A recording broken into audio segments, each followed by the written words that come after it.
So if you're ambitious, if you're tired of being told what your life should be, then this is for you. We're going to break down a 5-stage process for getting rich. And I mean really rich while you're still young. This is about building real, lasting wealth that gets you way beyond the normal life that everyone seems to expect from you. Okay, let's get into it. You know, society has this script for us, doesn't it? It kind of wants us to just settle down, accept a certain path, and not really ask for too much more. And it all starts with this idea of a normal life. And what does that normal life usually look like? Well, it's a steady but pretty average paycheck. And hey, maybe one nice vacation a year if you get lucky. And if you dare to say you want more than that, you're often told you're just being greedy. But let's just question that for a second. What if that whole script, that whole idea of a normal life, is actually designed to keep you, well, stuck? Because at the end of the day, money equals freedom. It's the freedom to live your life completely on your own terms. So how do you actually break out? It starts by understanding the very first stage, the one where most people are completely trapped. And here it is. Welcome to stage 1, the drifting trap. This is like the default setting for most of humanity. And honestly, it's the single biggest barrier to building any kind of real wealth. So what exactly is drifting?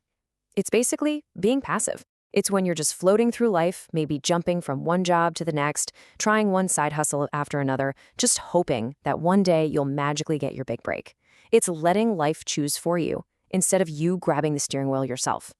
And this right here, this comparison just perfectly shows the difference in mindset. See, drifters hope for the best, but builders take control.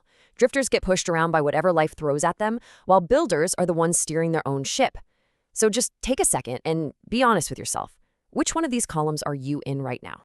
This quote really says it all, doesn't it? If you're not actively building your own dream, you are, by default, building someone else's. I mean, nobody wakes up in the morning thinking, you know what, how can I make you rich today? The only person who will ever put your success first is you. So, how do you make that critical shift from being a passive drifter to an active builder?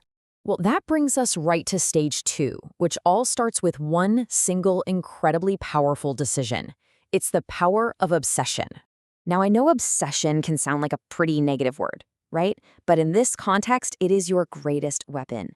It is the conscious, deliberate choice to stop floating and to lock in on your goal. Psychologically, having a singular focus is like a superpower. Your brain is wired for deep, concentrated work on a single problem, not surface-level effort on 10 different things. Making this one decision can literally change the entire trajectory of your life. And the biggest enemy of this kind of obsession is a divided focus. It's where so many people trip up. They say they want to be rich, but they also want to learn the guitar and run a marathon and become fluent in Spanish. I mean, imagine telling a friend you want to be a professional footballer, but you're also pursuing all these other intense goals. They'd laugh at you, right? It's the exact same logic here. Look, becoming truly rich is something only a tiny, tiny fraction of people ever achieve. To do something that difficult, you have to lock in.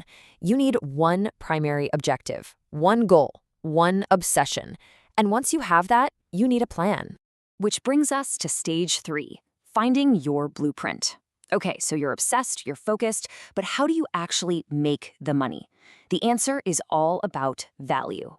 Here's how it works. You get paid in proportion to the value you can provide. It's that simple. The reason most people aren't rich is because they just don't have a valuable enough skill. But here's the secret. You don't need some revolutionary new idea. The key is what we call discovery. It's about finding a proven path that's already working for someone else and then figuring out how you can do it too. And these are just a handful of examples of skills that have proven pathways to serious wealth. People are making life-changing money with these skills right now. And why? Because these skills either solve really expensive problems for people or they generate a ton of revenue for businesses.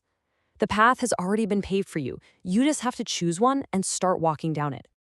Think of this whole process as your personal cheat code. Seriously. By studying somebody who's already successful, you're basically getting a blueprint. You learn what to do, but just as importantly, you learn what not to do. You get to skip all their painful mistakes, which means you can progress so much faster than they ever did. But, you know, finding the cheat code is only half the battle. Next up is stage 4, and I'm not gonna lie, for most people, this is the hardest part of the entire journey. This is the lonely grind. This is where you actually have to put in the work. So this is what the acceleration process looks like. First, you have to be willing to suck at the beginning. Just start, do the reps, get going. But practice alone isn't enough. You need constant constructive criticism, and it has to be from people who actually know what they're talking about, not your friends and family who are just trying to be nice. Then you use that real feedback to pivot, double down on what's working, and mercilessly cut what isn't. And you really need to be prepared for the emotional side of this.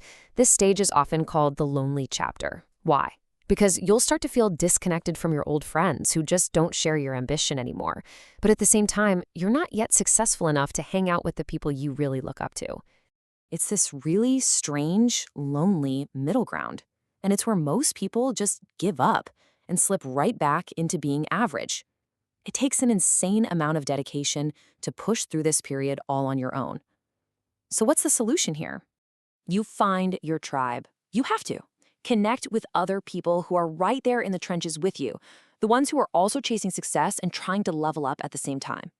I'm telling you, the motivation and the value you get from a community of people who get it, that's more powerful than any YouTube video you could ever watch alone. Okay, so let's say you do it. You push through the grind, you master your skill, and you start making a lot of money. You've finally reached stage 5. But now you face a crucial choice. It's a choice that separates the people who are just temporarily rich from those who become truly wealthy. And this is the reward. This is freedom. All that hard work finally pays off.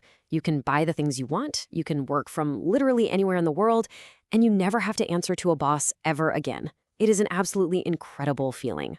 But this is also the exact fork in the road where so many people make a massive mistake. This slide right here breaks down the critical difference between being rich and being wealthy.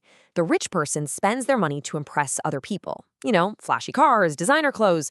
But the wealthy person reinvests their money to grow into new skills, new businesses, new assets.